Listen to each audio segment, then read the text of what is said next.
ചെയ്യുന്നത് coordination കോമ്പൗണ്ട്സിന്റെ bonding ആണ്. അതും വളരെ ഇമ്പോർട്ടന്റ് ആയിട്ടുള്ള ഒരു ബോണ്ടിങ് തിയറിയായ ക്രിസ്റ്റൽ ഫീൽഡ് തിയറിനെ കുറിച്ചിട്ടാണ് ഇന്ന് ഡിസ്കസ് ചെയ്യുന്നത്. ഓക്കെ, അപ്പൊ അതിലേക്ക് പോകുന്നതിന് മുന്നായിട്ട് എന്താണ് കോർഡിനേഷൻ കോമ്പൗണ്ട്സ് എന്ന് ജസ്റ്റ് ഒന്ന് നോക്കാം. കോർഡിനേഷൻ കോമ്പൗണ്ട് എന്ന് പറയുമ്പോൾ അത് it's a kind of addition compound. അപ്പൊ എന്താ അഡിഷൻ കോമ്പൗണ്ട് എന്ന് പറയുന്നത്? സ്റ്റോഷിയോമെട്രിക് എമൗണ്ടില് സ്റ്റേബിൾ മോളിക്യൂൾസ് കമ്പൈൻ ചെയ്തിട്ടുണ്ടാവുന്ന കോമ്പൗണ്ട്സിനെ വിളിക്കുന്ന പേരാണ് addition compounds or molecular compounds. Okay, stoichiometric എമൗണ്ടില് സ്റ്റേബിൾ മോളിക്യൂൾസ് കമ്പൈൻ ചെയ്തിട്ടുണ്ടാവുന്ന കോമ്പൗണ്ട്സ്. അപ്പോൾ ഇവിടെ എഴുതിയിട്ടുണ്ട് molecular compounds or addition compounds. അങ്ങനെ രണ്ടായിട്ട് ക്ലാസിഫൈ ചെയ്തിട്ടുണ്ട്, double salt and coordination compounds. നമുക്ക് ഇമ്പോർട്ടന്റ് ആയിട്ട് നമ്മൾ ഇന്ന് പഠിക്കുന്നത് കോർഡിനേഷൻ കോമ്പൗണ്ട്സിനെ കുറിച്ചിട്ടാണ്, ഡബിൾ സോൾട്ട് അല്ല. എന്നാലും ജസ്റ്റ് എന്താണെന്ന് പറഞ്ഞേക്കാം തമ്മിലുള്ള ഡിഫറൻസ്. ഓക്കെ, അപ്പൊ ഡബിൾ സോൾട്ട് എന്ന് പറയുമ്പോൾ രണ്ടും എന്ത് തന്നെയാണ്, മോളിക്കുലർ കോമ്പൗണ്ട് ആണ്. ബിക്കോസ് ഇവിടെ നോക്കിക്കഴിഞ്ഞാൽ അറിയാം, ഈ ഒരു ഡബിൾ സോൾട്ട് ഇതിനെ വിളിക്കുന്ന പേരാണ് കാർമലൈറ്റ്. ഈ ഒരു ഡബിൾ സോൾട്ട് ഉണ്ടായിരിക്കുന്നത് KCl-ഉം മഗ്നീഷ്യം ക്ലോറൈഡും വാട്ടർ മോളിക്യൂളും, മൂന്നും ഇൻഡിവിജ്വൽ സ്റ്റേബിൾ മോളിക്യൂൾസ് ആണല്ലോ. അവരും മൂന്നും കൂടെ കമ്പൈൻ ചെയ്ത് ഉണ്ടാവുന്ന ഒരു പർട്ടിക്കുലർ കോമ്പൗണ്ട്, ഇതിനെയാണ് നമ്മൾ കാർമലൈറ്റ് എന്ന് വിളിക്കുക. അപ്പോൾ ഈ കാർമലൈറ്റ് സോൾട്ടിന് നമ്മൾ വാട്ടറിൽ ഡിസോൾവ് ചെയ്യുമ്പോഴത്തേനും അത് കംപ്ലീറ്റ് ആയിട്ട് ഡിസോസിയേറ്റ് ചെയ്ത് ഇൻഡിവിജ്വൽ അയോൺസ് ആയിട്ട് സെപ്പറേറ്റഡ് ആവുകയാണ് ചെയ്യുന്നത്. അപ്പം ക്രിസ്റ്റലൈൻ ഫോമിൽ എടുക്കുമ്പം ഇതാണ് അതിന്റെ formula, Carmelite salt. But when it is dissolved in water, it get completely dissociated into the individual ions. അപ്പോൾ വാട്ടറിൽ എടുക്കുമ്പോൾ കാർമലൈറ്റ് എന്ന് പറയുന്ന ഈ ഒരു ക്രിസ്റ്റലൈൻ സോൾട്ട് ഇല്ല, ജസ്റ്റ് ഇൻഡിവിജ്വൽ അയോൺസ് മാത്രമാണ് പ്രസന്റ് ആയിട്ടുള്ളത്. അതായത് ഈ സോൾട്ടിന് കംപ്ലീറ്റ് ഡിസോസിയേഷൻ നടന്നു എന്ന് നമുക്ക് പറയാൻ പറ്റും. So double salt will not retain their identity in their solution. Crystalline ഫോമിലുള്ള അതിന്റെ ഐഡന്റിറ്റി ഒരിക്കലും സൊല്യൂഷൻ ഫേസിൽ അത് കാണിക്കില്ല. കംപ്ലീറ്റ് ഡിസോസിയേഷൻ നടന്നിട്ട് അതിന്റെ ഐഡന്റിറ്റി കംപ്ലീറ്റ്ലി ലൂസ് ആവുകയാണ് ചെയ്യുന്നത് ഡബിൾ സോൾട്ടിന്റെ കേസിൽ. ബട്ട് കോർഡിനേഷൻ കോമ്പൗണ്ട്സിന്റെ കേസ് അങ്ങനെയല്ല. കോർഡിനേഷൻ കോമ്പൗണ്ടിന് ഒരു എക്സാമ്പിൾ ആണ് ഈ എഴുതിയിരിക്കുന്നത്. ഓക്കെ, ഈ ഒരു പർട്ടിക്കുലർ കോർഡിനേഷൻ കോമ്പൗണ്ടിന് നമ്മൾ ഇവിടെ ചെയ്തതുപോലെ വാട്ടറിലേക്ക് ഡിസോൾവ് ചെയ്യിച്ചാൽ കിട്ടുന്നത് ഈ രണ്ട് അയോൺസ് മാത്രമാണ്. ദാറ്റ് മീൻസ് ഈ ഒരു പർട്ടിക്കുലർ കോംപ്ലക്സിന് ഡിസോസിയേഷൻ സംഭവിച്ചിട്ടില്ല. That means coordination compounds retain their identity in the crystalline state as well as in their solution. Crystalline state ഉള്ള അതിന്റെ ഐഡന്റിറ്റി അതുപോലെ തന്നെ കോർഡിനേഷൻ കോമ്പൗണ്ട്സ് സൊല്യൂഷൻ ഫേസിലും റീറ്റെയിൻ ചെയ്യുന്നുണ്ട്. സോ ഈ ടൈപ്പ് ഓഫ് കോമ്പൗണ്ടിനെ വിളിക്കുന്ന പേരാണ് കോർഡിനേഷൻ കോമ്പൗണ്ട്സ്. ഓക്കെ, അപ്പൊ coordination compounds are those compounds which retain their identity in their crystalline state as well as in their solution. സൊല്യൂഷനിൽ ജസ്റ്റ് ഈ പുറത്ത് കാണുന്ന അയോൺസ് മാത്രമാണ് അതിന്റെ അയോണിക് ഫോമിലേക്ക് പോവുക. ഈ ഒരു ആക്ച്വൽ കോർഡിനേഷൻ കോംപ്ലക്സ് എന്ന് പറയുന്ന ഈ ഒരു കോംപ്ലക്സ് സൊല്യൂഷൻ ഫേസിൽ ഡിസോസിയേറ്റ് ചെയ്യുന്നില്ല, അത് അങ്ങനെ തന്നെ എക്സിസ്റ്റ് ചെയ്യുന്നുള്ളൂ. ഇൻഡിവിജ്വൽ വാട്ടർ മോളിക്യൂൾസ് ആയിട്ടോ അല്ലെങ്കിൽ ക്രോമിയം മെറ്റൽ അയോൺ ആയിട്ടോ ഒന്നും സെപ്പറേറ്റഡ് ആവുന്നില്ല, കോംപ്ലക്സ് അങ്ങനെ തന്നെ റിമെയിൻ ചെയ്യുകയാണ് ചെയ്യുന്നത്. സോ ഈ ടൈപ്പ് കോമ്പൗണ്ട്സിനെ വിളിക്കുന്ന പേരാണ് കോർഡിനേഷൻ കോമ്പൗണ്ട്സ്. അപ്പൊ ഇന്ന് നമ്മൾ ഡിസ്കസ് ചെയ്യുന്നത് ഈ ടൈപ്പ് കോമ്പൗണ്ട്സിനെ കുറിച്ചിട്ടാണ്. ദാറ്റ് മീൻസ് കോർഡിനേഷൻ കോമ്പൗണ്ട്സിനെ കുറിച്ചിട്ട് അതിന്റെ തിയറിയാണ് നമ്മൾ ഇന്ന് ഡിസ്കസ് ചെയ്യാൻ പോകുന്നത്. ഓക്കെ, അപ്പോൾ ഇവിടെ എഴുതിയ കോർഡിനേഷൻ കോമ്പൗണ്ട് എക്സാമ്പിൾ ഞാൻ ഒന്നുകൂടെ ഇവിടെ എടുത്ത് എഴുതിയിട്ടുണ്ട്. ഇതിനെ കുറിച്ച് ഒന്നുകൂടെ നോക്കാം. അപ്പോൾ കോർഡിനേഷൻ കോമ്പൗണ്ടിനകത്ത് രണ്ട് പാർട്സ് ആണുള്ളത്. ഒന്ന് ഒരു കോർഡിനേഷൻ സ്ഫിയറും വേറൊന്ന് ഒരു അയണൈസേഷൻ സ്ഫിയറും. Okay, ionisation sphere and coordination sphere. ഈ ആക്ച്വൽ കോംപ്ലക്സ് ആണ് കോർഡിനേഷൻ സ്ഫിയർ എന്ന് പറയുന്നത്. മറ്റേത് അയണൈസേഷൻ സ്ഫിയർ, ബിക്കോസ് അത് അയണിക് ഫോമിലേക്ക് ഡിസോസിയേറ്റ് ചെയ്ത് പോകുന്നുണ്ട്. പുറത്തുണ്ടായിരുന്ന Cl3 3Cl- അയോൺ ആയിട്ട് ഡിസോസിയേറ്റ് ചെയ്ത് പോയി, ഇൻഡിവിജ്വൽ അയോൺസ് ആയിട്ട് മാറിക്കഴിഞ്ഞു. സോ അത് അയണൈസേഷൻ സ്ഫിയർ. ഇത് കോംപ്ലക്സ് ആസ് സച്ച് തന്നെ റീറ്റെയിൻ ചെയ്യുന്ന ഈ ഒരു പാർട്ടാണ് കോർഡിനേഷൻ സ്ഫിയർ. നമ്മൾ മെയിൻലി പഠിക്കാൻ പോകുന്നത് ഈ ഒരു കോർഡിനേഷൻ സ്ഫിയറിനെ കുറിച്ചിട്ടാണ്. ഓക്കെ, ഇത് നോക്കി എങ്ങനെയാ ഈ ഒരു കോർഡിനേഷൻ കോമ്പൗണ്ട് ഉണ്ടായിരിക്കുന്നത്, അല്ലെങ്കിൽ ഈ ഒരു കോർഡിനേഷൻ സ്ഫിയർ അല്ലെങ്കിൽ ഈ ഒരു കോംപ്ലക്സ് കോർഡിനേഷൻ കോംപ്ലക്സ് എങ്ങനെയാ ഫോം ചെയ്തിരിക്കുന്നത് നോക്കി. ഈ ഒരു കോർഡിനേഷൻ സ്ഫിയറിന് തന്നെ രണ്ട് പാർട്ടാണ് ഉള്ളത്. ഒന്ന് സെൻട്രൽ മെറ്റൽ ഉണ്ട്. ഇവിടുത്തെ സെൻട്രൽ മെറ്റൽ എന്ന് പറയുന്നത് നമ്മുടെ ക്രോമിയം ആറ്റമാണ്. ഓക്കെ, സെൻട്രൽ മെറ്റലിലേക്ക് വാട്ടർ മോളിക്യൂൾസ് അറ്റാച്ച് ചെയ്തിരിക്കുകയാണ്. ഈ വാട്ടർ മോളിക്യൂളിനെ വിളിക്കുന്ന പേരാണ് ലിഗാൻഡ്. സോ കോർഡിനേഷൻ സ്ഫിയറിന് രണ്ട് പോർഷൻ ആണുള്ളത്. ഒന്ന് ഒരു സെൻട്രൽ മെറ്റൽ ഉണ്ടാവും, സെൻട്രൽ മെറ്റലിലേക്ക് കോർഡിനേറ്റ് ചെയ്തിരിക്കുന്ന ഗ്രൂപ്പ്സ് ഉണ്ടാവും. സോ സെൻട്രൽ മെറ്റലിലേക്ക് കോർഡിനേറ്റ് ചെയ്തിരിക്കുന്ന ഗ്രൂപ്പുകളെ വിളിക്കുന്ന പേരാണ് ലിഗാൻഡ്സ്. ഈ കേസിൽ ലിഗാൻഡ് എന്ന് പറയുന്നത് നമ്മുടെ വാട്ടർ മോളിക്യൂളും സെൻട്രൽ മെറ്റൽ എന്ന് പറയുന്നത് ക്രോമിയം ആറ്റം ആണ്. Okay, chromium atom is the central metal atom, water molecules are the ligands. അപ്പൊ ഇങ്ങനെ ഈ കോമ്പൗണ്ട് ഉണ്ടാവുന്നത് നമുക്കറിയാം, മെറ്റൽസ് ഒക്കെ നോർമലി ഇലക്ട്രോ പോസിറ്റീവ് ആണ്. സോ മെജോറിറ്റി ഓഫ് കേസിലും ഈ മെറ്റൽസ് അതിന്റെ പോസിറ്റീവ് ഓക്സിഡേഷൻ സ്റ്റേറ്റിലായിരിക്കും കാണാം. എല്ലാ കേസിലും അല്ല. മെറ്റൽ ആറ്റമായിട്ട് തന്നെ, അതായത് സീറോ ഓക്സിഡേഷൻ സ്റ്റേറ്റിൽ മെറ്റൽ ആറ്റമായിട്ട് തന്നെ നിൽക്കുന്ന കോർഡിനേഷൻ കോംപ്ലക്സും ഉണ്ട്. ബട്ട് കൂടുതൽ കേസിൽ മെറ്റൽസ് ഇലക്ട്രോ പോസിറ്റീവ് ആണ്, അതുകൊണ്ട് പോസിറ്റീവ് ഓക്സിഡേഷൻ സ്റ്റേറ്റിലായിരിക്കും എക്സിസ്റ്റ് ചെയ്യുക. അപ്പൊ ഇവിടെ തന്നെ ക്രോമിയം +3 ഓക്സിഡേഷൻ സ്റ്റേറ്റിലാണ് നിൽക്കുന്നത്. ക്രോമിയത്തിന്റെ ഓക്സിഡേഷൻ സ്റ്റേറ്റ് +3 ആണ്. ഇവിടെ +3 ഓക്സിഡേഷൻ സ്റ്റേറ്റിലാണ് നിൽക്കുന്നത്. അപ്പോൾ ഇലക്ട്രോ പോസിറ്റീവ് ആയിട്ടുള്ള മെറ്റൽ +3, ഇവിടെ +3, ഓരോ കോംപ്ലക്സിന്റെ കേസിലും ഡിഫറെന്റ് ആയിക്കൊണ്ടേയിരിക്കും. അപ്പോൾ പോസിറ്റീവ് ഓക്സിഡേഷൻ സ്റ്റേറ്റിൽ നിൽക്കുന്ന ഒരു മെറ്റലിലേക്ക്, അല്ലെങ്കിൽ സീറോ ഓക്സിഡേഷൻ സ്റ്റേറ്റിലാണെങ്കിൽ ആ മെറ്റലിലേക്ക് ലിഗാൻഡ്സ് വന്ന് ലോൺ പെയറിനെ ഡൊണേറ്റ് ചെയ്യുകയാണ് ചെയ്യുന്നത്. So ligands are lone pair donors എന്ന് നമുക്ക് പറയാൻ പറ്റും. ഇവിടെ വാട്ടർ മോളിക്യൂൾ ആണ് ലിഗാൻഡ്. വാട്ടർ മോളിക്യൂളിനകത്ത് ഓക്സിജൻ ആറ്റത്തിന് നമുക്കറിയാലോ 2 lone pair of electron present ആണ്. അതില് ഒരു ലോൺ പെയറിന് ക്രോമിയം ആറ്റത്തിലേക്ക് ഡൊണേറ്റ് ചെയ്തിട്ടാണ് ഈ ഒരു കോംപ്ലക്സ് ഉണ്ടായിരിക്കുന്നത്.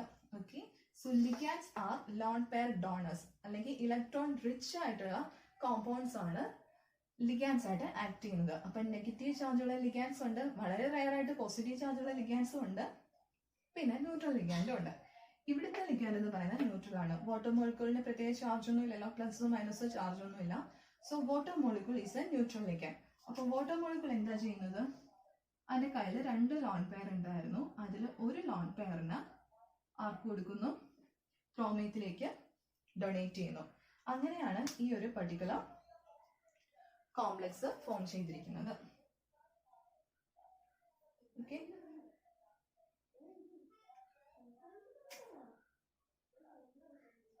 So ligands are lone pair donors. Metal positive സ്റ്റേറ്റിലാണ്, so they are acceptors. Okay, അപ്പൊ ഇതാണ് കോർഡിനേഷൻ കോമ്പൗണ്ട്സ് എന്ന് പറയുന്നത്. ഓക്കെ, ഇതാണ് കോർഡിനേഷൻ കോമ്പൗണ്ട്സ് എന്ന് പറയുന്നത്. അപ്പോൾ ജനറൽ ഒരു ഇൻട്രൊഡക്ഷൻ മനസ്സിലായിട്ടുണ്ടാവുമല്ലോ. ഈ സെൻട്രൽ മെറ്റലിന് ഇവിടെ നമുക്കറിയാം ഈ ഒരു പർട്ടിക്കുലർ കേസിൽ 6 വാട്ടർ മോളിക്യൂൾസുമായിട്ടാണ് കോർഡിനേറ്റ് ചെയ്തിരിക്കുന്നത്. ഓക്കെ, 6 വാട്ടർ മോളിക്യൂൾസ് ആയിട്ട് കോർഡിനേറ്റ് ചെയ്തിരിക്കുന്നു. അത് ഒരു ഒക്ടാഹീഡ്രൽ മാനറിലാണ്. വാട്ടർ മോളിക്യൂൾസ് ക്രോമിയം മെറ്റലിന് ചുറ്റും ഒരു ഒക്ടാഹീഡ്രൽ ജോമെട്രിയിലാണ് അറേഞ്ച് ചെയ്തിരിക്കുന്നത്. സോ ഇതൊരു ഒക്ടാഹീഡ്രൽ കോംപ്ലക്സ് ആണെന്ന് നമുക്ക് പറയാനായിട്ട് പറ്റും. എല്ലാ കോംപ്ലക്സും ഒക്ടാഹീഡ്രൽ ആവണം എന്നില്ല. സെൻട്രൽ മെറ്റലിന്റെ പെക്യുലാരിറ്റിയും, അതുപോലെ അതിലേക്ക് അറ്റാച്ച് ചെയ്തിരിക്കുന്ന ലിഗാൻഡ്സിന്റെ നമ്പറും, അതുപോലെ ലിഗാൻഡ്സിന്റെ സ്പേസിലുള്ള അറേഞ്ച്മെന്റും വെച്ചിട്ട് കോർഡിനേഷൻ കോമ്പൗണ്ട്സ് പല ജോമെട്രിയിൽ എക്സിസ്റ്റ് ചെയ്യുന്നുണ്ട്. മെറ്റലിന് ചുറ്റും 6 ലിഗാൻഡ്സ് ആണ് ഉള്ളത്. അതുപോലെ ലിഗാൻഡ്സ് അറേഞ്ച് ചെയ്തിരിക്കുന്നത് ഇവിടുത്തെ പോലെ ഒരു ഒക്ടാഹീഡ്രൽ മാനറിലാണ് എന്നുണ്ടെങ്കിൽ അതൊരു ഒക്ടാഹീഡ്രൽ കോംപ്ലക്സ് ആണ്. ഇനി നമ്മുടെ മെറ്റലിന് ചുറ്റും ആകെ 4 ലിഗാൻഡ്സ് അറ്റാച്ച് ചെയ്തിട്ടുള്ളൂ. ആ 4 ലിഗാൻഡ്സ് വരുമ്പോഴത്തേനും 2 ജോമെട്രി പോസിബിൾ ആണല്ലോ. ഒന്നെങ്കിൽ ഒരു ടെട്രാഹീഡ്രൽ ജോമെട്രി അതിനെ അക്സെപ്റ്റ് ചെയ്യാം, അല്ലാന്നുണ്ടെങ്കിൽ സ്ക്വയർ പ്ലാനാർ ജോമെട്രിയിൽ ആ ഒരു പർട്ടിക്കുലർ കോംപ്ലക്സ് എക്സിസ്റ്റ് ചെയ്യാം. അപ്പോൾ ലിഗാൻഡ്സ്, മെറ്റലിന്റെ പ്രത്യേകത അനുസരിച്ച് ലിഗാൻഡ്സിന്റെ നമ്പറും സ്പേസിലുള്ള അറേഞ്ച്മെന്റും വെച്ചിട്ട് പല ജോമെട്രിക്കൽ ഷേപ്പിലുള്ള കോർഡിനേഷൻ കോംപ്ലക്സ് എക്സിസ്റ്റ് ചെയ്യുന്നുണ്ട്. ഒക്ടാഹീഡ്രൽ കോംപ്ലക്സ് ഉണ്ട്, ടെട്രാഹീഡ്രൽ ഉണ്ട്, സ്ക്വയർ പ്ലാനാർ ഉണ്ട്, അങ്ങനെ കണ്ടിന്യൂ ചെയ്യും. പക്ഷേ ട്രാൻസിഷൻ മെറ്റൽസ്, കൂടുതലും ഈ കോർഡിനേഷൻ കോമ്പൗണ്ട്സ് ഫോം ചെയ്യുന്നത് ട്രാൻസിഷൻ മെറ്റൽസ് ആണ്. ഓക്കെ, മെജോറിറ്റി ട്രാൻസിഷൻ മെറ്റൽസ് മാത്രമല്ല എഫ് ബ്ലോക്ക് എലിമെന്റ്സ് ഫോം ചെയ്യുന്നുണ്ട്. സ്റ്റിൽ കൂടുതലും majority of compounds are formed by transition metals. അപ്പോൾ ഈ ട്രാൻസിഷൻ മെറ്റൽസ് കൂടുതലും ഒക്ടാഹീഡ്രൽ കോംപ്ലക്സസ് അല്ലെങ്കിൽ ടെട്രാഹീഡ്രൽ കോംപ്ലക്സസ് ആണ് ഫോം ചെയ്യുക. അപ്പോൾ നമ്മൾ ഇന്നത്തെ തിയറിയിൽ പഠിക്കാൻ പോകുന്നത് ഒക്ടാഹീഡ്രൽ കോംപ്ലക്സിനകത്ത് ബോണ്ടിങ്ങിനെ കുറിച്ചിട്ടാണ് പഠിക്കുന്നത്. ടെട്രാഹീഡ്രലിന്റെ ജസ്റ്റ് ഒരു ഇൻട്രൊഡക്ഷൻ പറയുന്നുണ്ട്. ഒക്ടാഹീഡ്രൽ പോലെ തന്നെയാണ് ടെട്രാഹീഡ്രലിലെ ബോണ്ടിങ് നമുക്ക് എക്സ്പ്ലെയിൻ ചെയ്യാൻ പറ്റും. സോ ഫസ്റ്റ് നമ്മൾ ഒക്ടാഹീഡ്രൽ കോംപ്ലക്സിനകത്ത് ബോണ്ടിങ് പക്കായിട്ട് പഠിച്ചു കഴിഞ്ഞാൽ ടെട്രാഹീഡ്രലിൽ ഓട്ടോമാറ്റിക് ആയിട്ട് നമുക്ക് മനസ്സിലാക്കാനായിട്ട് പറ്റും. അപ്പോൾ ഇനി നമ്മൾ പഠിക്കാൻ പോകുന്നത്, അപ്പം ജസ്റ്റ് ഒരു കോർഡിനേഷൻ കോമ്പൗണ്ട്സിന്റെ ഇൻട്രൊഡക്ഷൻ കിട്ടി കാണുമല്ലോ. എന്താണ് coordination compounds? coordination compounds retain their identity in the crystalline state as well as in the solution. Example പറഞ്ഞു, coordination sphere കുറിച്ച് പറഞ്ഞു, and central metal atom ഉണ്ട്, ligands ഉണ്ടെന്ന് മെൻഷൻ ചെയ്ത് കഴിഞ്ഞു. ഓക്കെ, ഇനി നമ്മൾ നേരിട്ട് ബോണ്ടിങ്ങിലേക്ക് പോവുകയാണ്. അപ്പോൾ കോർഡിനേഷൻ കോംപ്ലക്സിനകത്ത് ബോണ്ടിങ് എക്സ്പ്ലെയിൻ ചെയ്യാൻ പല തിയറീസ് അവൈലബിൾ ആണ്. വെർണേഴ്സ് തിയറി ഏറ്റവും പ്രിമിറ്റീവ് ആയിട്ടുള്ള ഒരു തിയറിയാണ് വെർണേഴ്സ് തിയറി. അത് കഴിഞ്ഞ് ബാലൻസ് ബോണ്ട് തിയറി വന്നു. ലേറ്റസ്റ്റ് ആയിട്ടുള്ള ഏറ്റവും അഡ്വാൻസ്ഡ് ആയിട്ടുള്ള ഒരു തിയറിയാണ് ക്രിസ്റ്റൽ ഫീൽഡ് തിയറി എന്ന് പറയുന്നത്. സോ ഇന്ന് നമ്മൾ ഡിസ്കസ് ചെയ്യാൻ പോകുന്നത് ഈ ഏറ്റവും അഡ്വാൻസ്ഡ് ആയിട്ട് നമ്മളിപ്പോൾ യൂസ് ചെയ്യുന്ന ലേറ്റസ്റ്റ് തിയറിയായ ക്രിസ്റ്റൽ ഫീൽഡ് തിയറിയെ കുറിച്ചാണ് ഈ ക്ലാസ്സിൽ നമ്മൾ എക്സ്പ്ലെയിൻ ചെയ്യാനായിട്ട് പോകുന്നത്. ഓക്കെ, വൈഡ് ആപ്ലിക്കേഷൻ ഉള്ള തിയറിയാണ് ക്രിസ്റ്റൽ ഫീൽഡ് തിയറി. നമ്മുടെ കോർഡിനേഷൻ കോമ്പൗണ്ട്സ് കാണിക്കുന്ന പല പ്രോപ്പർട്ടീസും എന്തുകൊണ്ടാണ് എന്നുള്ളതിന് ഒരു എക്സ്പ്ലനേഷൻ കൊടുക്കാനായിട്ട് ക്രിസ്റ്റൽ ഫീൽഡ് തിയറി വെച്ച് പറ്റുന്നുണ്ട്. ഈ കോർഡിനേഷൻ കോമ്പൗണ്ട്സ് ഒക്കെ കളേർഡ് ആണ്. മെജോറിറ്റി ഓഫ് കോർഡിനേഷൻ കോമ്പൗണ്ട്സും കളേർഡ് ആണ്. അപ്പം അവരെന്തുകൊണ്ട് കളേർഡ് ആയിട്ട് നിൽക്കുന്നു എന്നുള്ള ഒരു ക്വസ്റ്റ്യന് കറക്റ്റ് ആയിട്ടുള്ള ഒരു എക്സ്പ്ലനേഷൻ കൊടുക്കാൻ ഈ തിയറി വെച്ച് പറ്റും, ക്രിസ്റ്റൽ ഫീൽഡ് തിയറി വെച്ച് പറ്റും. അതുപോലെ കോർഡിനേഷൻ കോമ്പൗണ്ട്സിനകത്ത് മാഗ്നറ്റിസം, പാരാമാഗ്നറ്റിക് ആണോ ഡയാമാഗ്നറ്റിക് ആണോ? ചില കോമ്പൗണ്ട് പാരാമാഗ്നറ്റിക് ആയിരിക്കും, വേറെ ചിലത് ഡയാമാഗ്നറ്റിക് ആയിരിക്കും. സോ അതിന്റെ മാഗ്നറ്റിസം ഒക്കെ എക്സ്പ്ലെയിൻ ചെയ്യാൻ വേണ്ടിയിട്ട് നമുക്ക് CF തിയറി അല്ലെങ്കിൽ ക്രിസ്റ്റൽ ഫീൽഡ് തിയറി യൂസ് ചെയ്യാനായിട്ട് പറ്റും. ഓക്കെ, അപ്പോൾ ഒരുപാട് ആപ്ലിക്കേഷൻ ഉള്ള തിയറിയാണ്. സോ നമ്മൾ മനസ്സിലാക്കിയിരിക്കേണ്ട തിയറിയാണ്. ഓക്കെ, അപ്പോൾ നമുക്ക് ഇനി നേരെ ആ തിയറിയിലേക്ക് പോകാം, ക്രിസ്റ്റൽ ഫീൽഡ് തിയറി. ഇനി ക്രിസ്റ്റൽ ഫീൽഡ് തിയറി എന്താണെന്നുള്ളത് നോക്കാം. ഈ തിയറിയുടെ പോസ്റ്റുലേറ്റ് ഇതാണ്: metal ligand bonding is purely electrostatic force of interaction and no orbital overlap is involve. അപ്പോൾ മെറ്റലും ലിഗാൻഡും ആയിട്ട് ഫോം ചെയ്യുന്ന ബോണ്ട് എന്ന് പറയുന്നത് ഇലക്ട്രോസ്റ്റാറ്റിക് ഇന്ററാക്ഷൻ വഴിയാണ് ബോണ്ടിങ് ഉണ്ടായിരിക്കുന്നത്, അല്ലാണ്ട് അവിടെ ഒരു ഓർബിറ്റൽ ഓവർലാപ്പ് ഇൻവോൾവ് അല്ല. സെൻട്രൽ മെറ്റലിന്റെ ഓർബിറ്റലും വരുന്ന ലിഗാൻഡിന്റെ ഓർബിറ്റലും തമ്മിൽ ഓവർലാപ്പ് ചെയ്തിട്ട് ഒരു കൊവാലന്റ് ബോണ്ട് അല്ല അവിടെ ഫോം ചെയ്യുന്നത്. നേരെ മറിച്ച് സെൻട്രൽ മെറ്റലിന് നമ്മൾ നേരത്തെ പറഞ്ഞില്ലേ, അത് കൂടുതലും മെറ്റൽസ് ഇലക്ട്രോ പോസിറ്റീവ് ആണ്. സോ അത് ജനറലി പോസിറ്റീവ്ലി ചാർജ്ഡ് ആയിരിക്കും. ഈവൻ ന്യൂട്രൽ മെറ്റൽ ആറ്റം വരുന്ന കോംപ്ലക്സും ഉണ്ട്, നമ്മളത് പഠിക്കും.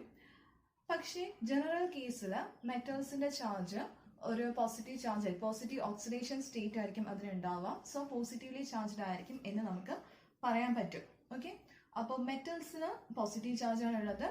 വരുന്ന ലിഗാൻഡ്സ് ഇലക്ട്രോൺ റിച്ച് ആണ്, ബിക്കോസ് ലിഗാൻഡ്സ് ആർ ഇലക്ട്രോൺ ഡോണേഴ്സ്. അപ്പോൾ വരുന്ന ലിഗാൻഡ്സ് ഇലക്ട്രോൺ റിച്ച് ആണ്. അതിന് ഒന്നെങ്കിൽ ഒരു നെഗറ്റീവ് ചാർജ്ഡ് ആയിട്ടുള്ള ലിഗാൻഡ് ആയിരിക്കും വരിക. എക്സാമ്പിൾ പറയുകയാണെങ്കിൽ F- ഫ്ലൂറൈഡ് അയോൺ, അതുപോലെ cyanide ion Cn-, nitro group NO2-. അപ്പം ഈ ലിഗാൻഡ്സിന് എല്ലാം നെഗറ്റീവ് ചാർജ് ആണ് ഉള്ളത്. അപ്പോൾ ലിഗാൻഡ്സിന് ഒന്നുകിൽ നെഗറ്റീവ് ചാർജ് കാണും. നെഗറ്റീവ് ചാർജ് ഉണ്ടെങ്കിൽ നേരിട്ട് അവിടെ വരുന്നത് എന്തായിരിക്കും? ഇലക്ട്രോസ്റ്റാറ്റിക് ഇന്ററാക്ഷൻ ആയിരിക്കും. പോസിറ്റീവ് മെറ്റൽ ആണ് ഉള്ളത്, അപ്പം അതുമായിട്ട് ബോണ്ട് ചെയ്യാൻ വരുന്ന ലിഗാൻഡ്സിനും നെഗറ്റീവ് ചാർജ് ഉള്ളപ്പോൾ ഓട്ടോമാറ്റിക്കലി നമുക്കറിയാം അവിടെ എന്ത് ഇന്ററാക്ഷൻ ആയിരിക്കും? ഇലക്ട്രോസ്റ്റാറ്റിക് ഫോഴ്സ് ഓഫ് ഇന്ററാക്ഷൻ ആയിരിക്കും അവിടെ ഡെവലപ്പ് ചെയ്യുക. അപ്പം അതുവഴിയാണ് ബോണ്ട് ഫോം ചെയ്യുക. ഇനി ലിഗാൻഡ്സ് ന്യൂട്രൽ ലിഗാൻഡ് ആവുന്ന കേസും ഉണ്ട്. നമ്മൾ നേരത്തെ പറഞ്ഞ എക്സാമ്പിളിനകത്ത് വാട്ടർ ആയിരുന്നു ലിഗാൻഡ് ആയിട്ട് ആക്ട് ചെയ്തിരുന്നത്. സോ വാട്ടറിന് പ്രത്യേക ചാർജ് ഒന്നും കാണുന്നില്ല, അതൊരു ന്യൂട്രൽ ലിഗാൻഡ് ആണ്. അപ്പൊ ന്യൂട്രൽ ലിഗാൻഡ് വരുമ്പം എങ്ങനെയാണ് സെൻട്രൽ പോസിറ്റീവ് ആയിട്ടുള്ള സെൻട്രൽ മെറ്റൽ ആയിട്ട് ഇലക്ട്രോസ്റ്റാറ്റിക് ഇന്ററാക്ഷൻ വരിക എന്നൊരു ഡൗട്ട് വരും. അത് വേറെ ഒന്നുമല്ല, ന്യൂട്രൽ ലിഗാൻഡ് ആണെങ്കിൽ കൂടി അവിടെ ഒരു ഇലക്ട്രിക് ഡൈപോൾ ഉണ്ടല്ലോ, അതൊന്ന് പറയാം.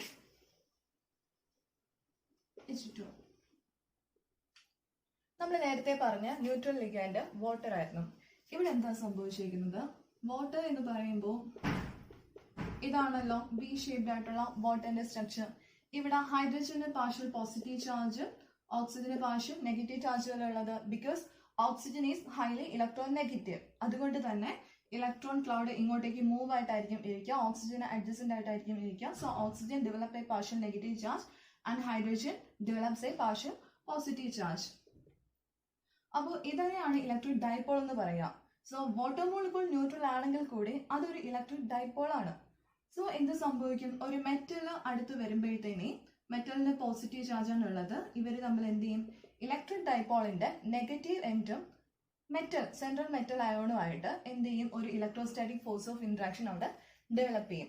സോ ലിഗാൻഡ് ന്യൂട്രൽ ആണെങ്കിലും നെഗറ്റീവ്ലി ചാർജ്ഡ് ആണെങ്കിലും സെൻട്രൽ പോസിറ്റീവ് മെറ്റൽ അയോണുമായിട്ട് ഒരു electrostatic force of interaction develop ചെയ്തിട്ടാണ് മെറ്റൽ ലിഗാൻഡ് ബോണ്ട് ഉണ്ടാവുന്നത്. അല്ലാണ്ട് ഒരു ഓർബിറ്റൽ ഓവർലാപ്പ് അവിടെ ഇൻവോൾവ് അല്ല എന്നാണ് ക്രിസ്റ്റൽ ഫീൽഡ് തിയറി പറഞ്ഞു വെക്കുക. ഓക്കെ, അപ്പൊ ഇതാണ് ഇതിന്റെ ഇമ്പോർട്ടൻറ്റ് പോസ്റ്റ്ലേറ്റ് എന്ന് പറയുന്നത്. ഇനി ആക്ച്വൽ തിയറി എന്താ പറയണതെന്ന് വെച്ച് കഴിഞ്ഞാൽ നമുക്കറിയാലോ, നേരത്തെ ഓൾറെഡി മെൻഷൻ ചെയ്ത ഒരു കാര്യമായിരുന്നു, ഈ കോർഡിനേഷൻ കോമ്പൗണ്ട്സ് മെയിൻ ആയിട്ട് ഫോം ചെയ്യുന്നത് ട്രാൻസിഷൻ മെറ്റൽ അയോൺസ് ആണ്, അല്ലെങ്കിൽ ട്രാൻസിഷൻ മെറ്റൽസ് ആണ് കോർഡിനേഷൻ കോമ്പൗണ്ട്സ് കൂടുതലായിട്ടും ഫോം ചെയ്യുക. സോ ട്രാൻസിഷൻ മെറ്റൽസ് എന്ന് പറയുമ്പോൾ അതിന്റെ വാലൻസ് ഇലക്ട്രോൺസ് ഡി ഓർബിറ്റലായിരിക്കും ഒക്കുപ്പൈ ചെയ്യുക. അപ്പോൾ ഓട്ടോമാറ്റിക്കലി നമുക്ക് മനസ്സിലാവും വാലൻസ് ഓർബിറ്റലാണ് വരുന്ന ലിഗാൻഡുമായിട്ട് കൂടുതൽ ഇന്ററാക്ഷൻ വരിക. അപ്പോൾ വാലൻസ് ഓർബിറ്റൽ ഇവിടെ ഡി ഓർബിറ്റൽ ആയതുകൊണ്ട് തന്നെ ഇൻകമ്മിങ് ലിഗാൻഡുമായിട്ട് ബോണ്ട് ഫോം ചെയ്യാനായിട്ട് വരുന്ന ഇൻകമ്മിങ് ലിഗാൻഡുമായിട്ട് മാക്സിമം ഇന്ററാക്ട് ചെയ്യുന്നത് സെൻട്രൽ മെറ്റലിന്റെ ഡി ഓർബിറ്റൽ ആണ്. ഓക്കെ, അപ്പോൾ ഇപ്പം ഫ്രീ ആയിട്ട് മെറ്റൽ ഒന്ന് ഇമാജിൻ ചെയ്തേ, നമ്മുടെ മെറ്റൽ അയോൺ ഫ്രീ ആയിട്ടിരിക്കുകയാണ്. ഫ്രീ ആയിട്ടിരിക്കുന്ന മെറ്റൽ അയോണിന്റെ അടുത്തേക്കാണ് ലിഗാൻഡ് അപ്രോച്ച് ചെയ്ത് കോംപ്ലക്സ് ഫോം ചെയ്യുന്നത്. ഓക്കെ, അങ്ങനെ ആകുമ്പോൾ മെറ്റൽ അയോൺ ഫ്രീ ആയിട്ടിരിക്കുമ്പോൾ നമുക്കറിയാലോ അതിന് എത്ര ഡി ഓർബിറ്റൽസ് ആവും ഉണ്ടാവുക? 5 ഡി ഓർബിറ്റൽസ് ആയിരിക്കും പോസസ് ചെയ്യുക. ഒരു ഡി സബ്ഷെൽ എന്ന് പറയുമ്പോൾ ഡി സബ്ഷെലിനകത്ത് 5 ഡി ഓർബിറ്റലാണ് വരിക. ഈ 5 ഡി ഓർബിറ്റലിനും സെയിം എനർജി എന്നാണല്ലോ പഠിച്ചിട്ടുള്ളത്. അപ്പോൾ മെറ്റൽ ഫ്രീ ആയിട്ടിരിക്കുകയാണ്, ആരുമായിട്ട് ഇന്ററാക്ഷൻ ഒന്നുമില്ല, തനിച്ചിരിക്കുകയാണെന്നുണ്ടെങ്കിൽ ഈ 5 ഡി ഓർബിറ്റൽസിന്റെ എനർജി എന്ന് പറയുന്നത് സെയിം ആയിരിക്കും. 5 ഡി ഓർബിറ്റൽസ് ആർ ഡീജനറേറ്റ്. അതാണ് ഈ റെപ്രസെന്റ് ചെയ്തിരിക്കുന്ന കേസ്. ഫ്രീ മെറ്റൽ അയോൺ ആണെങ്കിൽ അതിന്റെ ബാലൻസ് ഓർബിറ്റലായ ഡി ഓർബിറ്റൽസിന്റെ എല്ലാം എനർജി എന്തായിരിക്കും? ഡീജനറേറ്റ് ആയിരിക്കും, സെയിം എനർജിയിൽ ഇരിക്കുകയാണ്. അപ്പോൾ അത് ഫ്രീ മെറ്റൽ അയോൺ ഇങ്ങനെ സെയിം എനർജി വെച്ചിട്ട് ഡി ഓർബിറ്റൽ സെയിം എനർജി ഉള്ള ഡി ഓർബിറ്റലൊക്കെ ആയിട്ട് ഇങ്ങനെ ഇരിക്കുകയാണ്. അപ്പോൾ നമ്മുടെ ലിഗാൻഡ് അതിനെ അപ്രോച്ച് ചെയ്യുമ്പോൾ എന്താ സംഭവിക്കുക? അവിടെ ഒരു റിപ്പൾസീവ് ഇന്ററാക്ഷൻ വരുന്നുണ്ട്. നമ്മൾ ഓൾറെഡി പറഞ്ഞു മെറ്റലും ലിഗാൻഡുമായിട്ട് electrostatic interaction force of interaction ആണ് ഉള്ളത്. സ്റ്റിൽ എന്തുകൊണ്ട് അവിടെ ഒരു റിപ്പൾസീവ് ഇന്ററാക്ഷൻ വരുന്നു എന്ന് ചോദിച്ചു കഴിഞ്ഞാൽ ബാലൻസ് ഡി ഓർബിറ്റലിൽ മസ്റ്റായിട്ടും ഇലക്ട്രോൺസ് ഉണ്ടാവുമല്ലോ. അപ്പൊ ഡി ഓർബിറ്റലിൽ ഇലക്ട്രോൺസ് ഇരിപ്പുണ്ട്.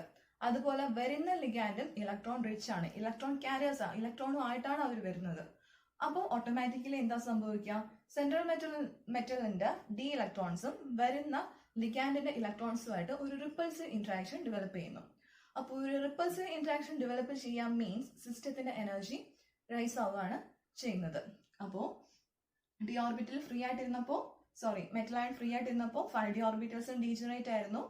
ഈ ലിഗാൻഡ് ഇതിനെ അപ്രോച്ച് ചെയ്യുന്ന സമയത്ത് തമ്മിൽ ഒരു റിപ്പൾസീവ് ഇന്ററാക്ഷൻ ഡെവലപ്പ് ചെയ്യുന്ന കാരണം ഓട്ടോമാറ്റിക് ആയിട്ട് ഡി ഓർബിറ്റൽസിന്റെ ഒക്കെ എനർജി എന്ത് ചെയ്യും? റേസ് ചെയ്യും.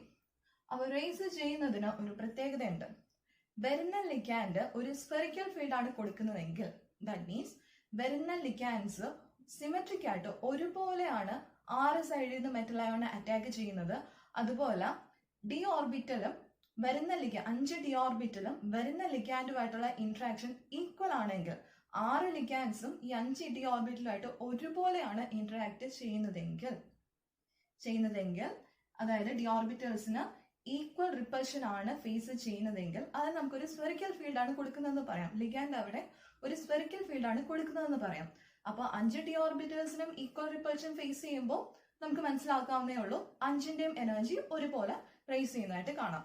അപ്പൊ വരുന്ന ലിഗാൻഡ് ഒരു സ്ഫെറിക്കൽ ഫീൽഡ് കൊടുത്തിരുന്നുവെങ്കിൽ എന്താ സംഭവിക്കുക? 5 ഡി ഓർബിറ്റൽസിന്റെയും എനർജി ഒരുപോലെ റേസ് ചെയ്യും. അതാണ് ഈ കാണിച്ചിരിക്കുന്നത്. ഫ്രീ മെറ്റൽ അയോൺ ഇത് സ്ഫെറിക്കൽ ഫീൽഡ് ആണ് ലിഗാൻഡ് കൊടുത്തിരുന്നതെങ്കിൽ ഡി ഓർബിറ്റൽസിന്റെ എനർജി റേസ് ചെയ്യുന്നത് ഇതുപോലെയാണ്, 5ന്റെയും എനർജി ഒരുപോലെ റേസ് ചെയ്യുന്നതായിട്ട് കാണാം. ബട്ട് സ്ഫെറിക്കൽ ഫീൽഡ് എന്ന് പറയുന്നത് ഒരു ഹൈപ്പോത്തറ്റിക്കൽ കേസ് മാത്രമാണ്. ഹൈപ്പോത്തറ്റിക്കൽ കേസാണ്. റിയൽ ആയിട്ട് ഒരു ഒക്ടാഹീഡ്രൽ കോംപ്ലക്സ് ഫോം ചെയ്യുമ്പോൾ ഒരിക്കലും 5 ഡി ഓർബിറ്റൽസിന്റെ എനർജി സെയിം എമൗണ്ടിലല്ല റേസ് ചെയ്യുന്നത്. ബിക്കോസ് ഒരു സ്ഫെറിക്കൽ ഫീൽഡ് അല്ല